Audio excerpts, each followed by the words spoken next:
Alpabeto ng kalikasan. Alam nyo ba? H. Haring ibon. Agilang higante, malawak na sinasakupan.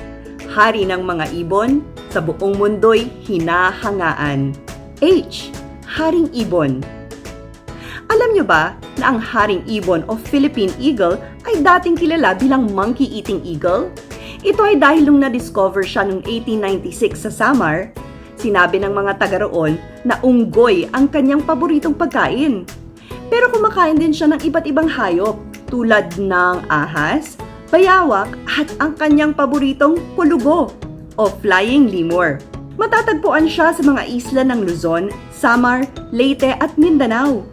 Sa mataas na puno siya pumupugad tulad ng puno ng lawan. Kaya't kailangan natin pag-ingatan ang kanyang tirahan para meron pa siyang pupugaran. Alamin ang sariling atin. Abangan ang mga susunod pang video tungkol sa iba't ibang hayop at halaman sa Pilipinas.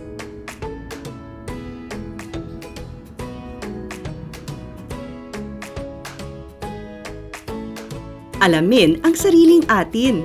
Abangan ang mga susunod pang video tungkol sa iba't ibang hayop at halaman sa Pilipinas.